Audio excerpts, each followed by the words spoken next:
আসসালামু আলাইকুম ওয়া রাহমাতুল্লাহ। প্রিয় দর্শক, ফরজ নামাজের পরে বিভিন্ন জিকির ও দোয়া দুরুদ পাঠ করা মুস্তাহাব। আলেমদের অভিমত হলো দোয়া কবুলের গুরুত্বপূর্ণ সময় হলো ফরজ নামাজের পরের সময়টা।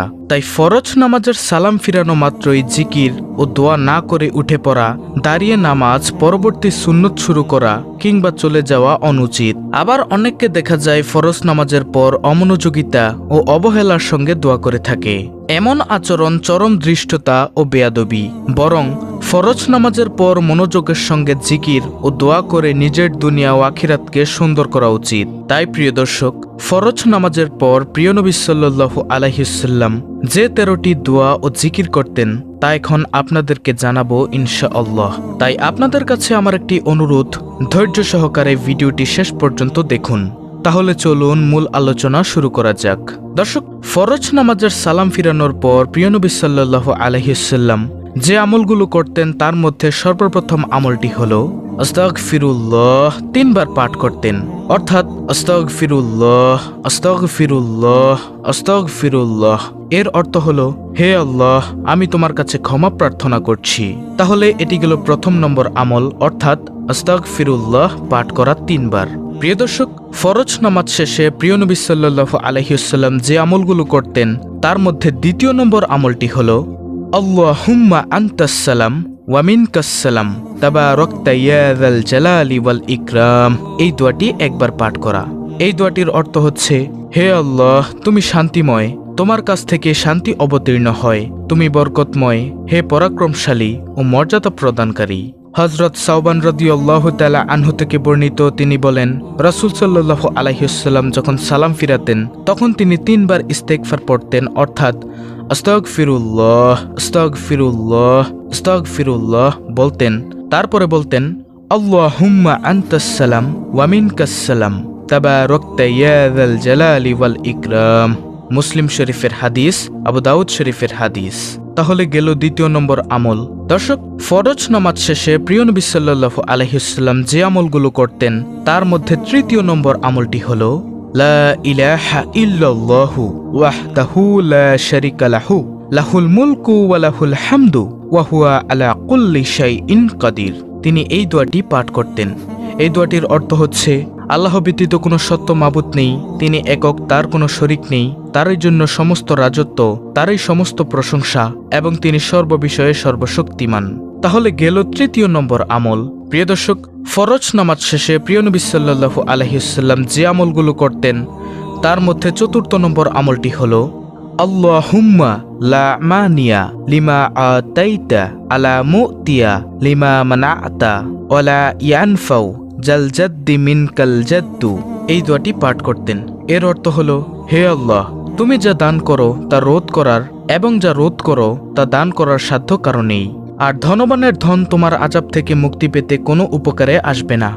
বুখারী শরীফের হাদিস, মুসলিম শরীফের হাদিস, মিশকাত শরীফের হাদিস। তাহলে গেল চতুর্থ নম্বর আমল।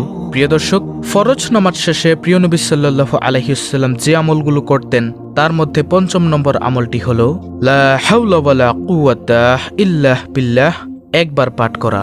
এর অর্থ হলো, আল্লাহর প্রেরণা দান ছাড়া পাপ থেকে ফিরার এবং সৎ কাজ করার শক্তি কারণেই। প্রিয় দর্শক, ফরজ নামাজ শেষে প্রিয় নবী সাল্লাল্লাহু আলাইহি ওয়াসাল্লাম যে আমলগুলো করতেন তার মধ্যে ষষ্ঠ নম্বর আমলটি হলো লা ইলাহা ইল্লাল্লাহু ওয়া লা না'বুদু ইল্লা ইয়াহু লাহুন নিয়ামাতু ওয়া লাহুল ফাযলু ওয়া লাহুস সানাউল হাসানু লা ইলাহা ইল্লাল্লাহু মুখলিসিনা লাহুদ্দিন ওয়ালাউ কারিহাল কাফিরুন।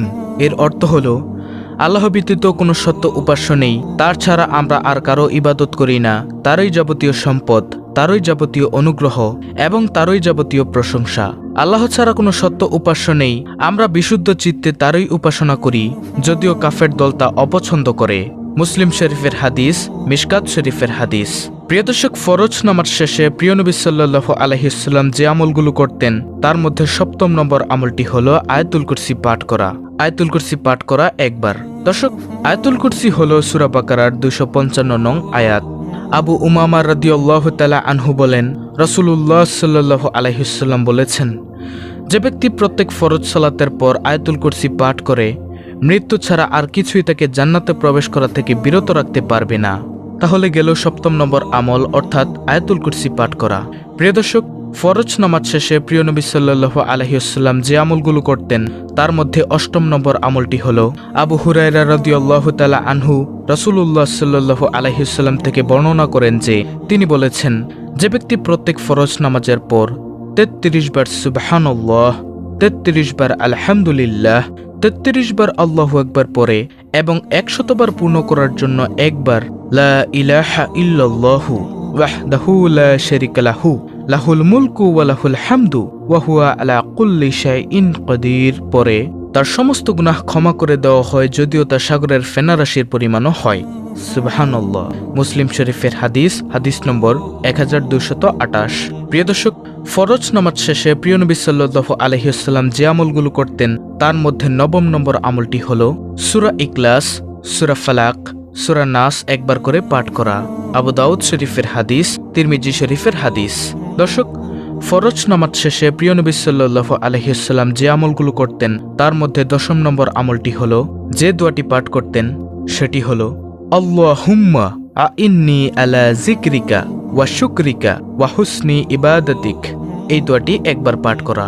এই দোয়াটির অর্থ হচ্ছে, হে আল্লাহ, তুমি আমাকে তোমার স্মরণ, তোমার কৃতজ্ঞতা এবং তোমার সুন্দর ইবাদত করার ব্যাপারে আমাকে সাহায্য করো। আবু দাউদ শরীফের হাদিস। তাহলে 10 নম্বরে গেল এই দোয়াটি। প্রিয় দর্শক, ফরজ নামাজ শেষে প্রিয় নবী সাল্লাল্লাহু আলাইহি ওয়াসাল্লাম যে আমল ও দোয়া করতেন তার মধ্যে 11 নম্বর দোয়াটি হলো আল্লাহুম্মা কিনি আযাবাকা ইয়াউমা তাবআসু ইবাদাকা। এই দোয়াটি একবার পাঠ করা। এই দোয়াটির অর্থ হচ্ছে, হে আল্লাহ, তুমি যেদিন তোমার বান্দাদেরকে পুনরুত্থান করবে সেদিনকার আযাব থেকে আমাকে রক্ষা করো। মুসলিম শরীফের হাদিস। প্রিয় দর্শক, দোয়াগুলোর অর্থের দিকে আপনি খেয়াল করুন, কত সুন্দর দোয়া। হে আল্লাহ, যেদিন তুমি তোমার বান্দাদেরকে পুনরুত্থান করবে সেদিনকার আযাব থেকে আমাকে রক্ষা করো। আল্লাহু আকবার।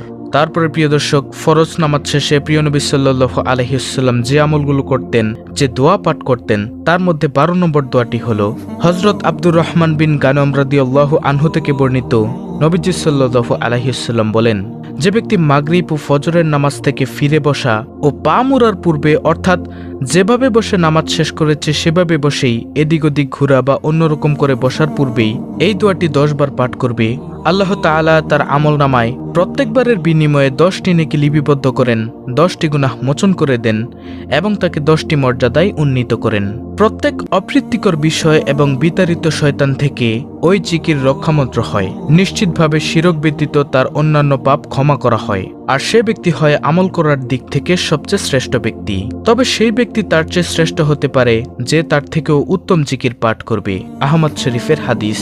আর প্রিয় দর্শক, সেই দোয়াটি হলো লা ইলাহা ইল্লাল্লাহু ওয়াহদাহু লা শারীকা লাহু লাহুল মুলকু ওয়া লাহুল হামদু ইউহয়ী ওয়া ইউমীতু ওয়া হুয়া আলা কুল্লি শাইইন কাদির। এই দোয়াটি 10 বার পাঠ করা।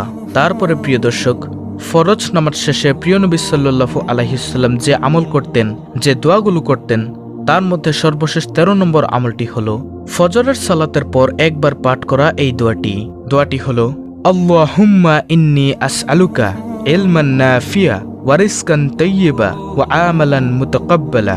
এই দোয়াটির অর্থ হচ্ছে, হে আল্লাহ, নিশ্চয়ই আমি তোমার নিকট ফলদায়ক শিক্ষা, হালাল জীবিকা এবং গ্রহণযোগ্য আমল প্রার্থনা করছি।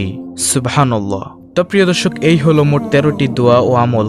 এখানে একটি কথা মনে রাখবেন, ভিডিওতে সিরিয়াল ভাবে যেভাবে দেওয়া হয়েছে এভাবেই করতে হবে এমন নয়। এভাবেও আপনি আমলগুলো করতে পারেন, কিন্তু আগে পিছে হলে কোনো সমস্যা নেই। তো প্রিয় দর্শক, এই ছিল আজকের ভিডিও, অত্যন্ত গুরুত্বপূর্ণ একটি ভিডিও। ভিডিওটি ভালো লাগলে অবশ্যই চ্যানেলটিকে সাবস্ক্রাইব করে বেল বাটন অল বাজিয়ে দিবেন।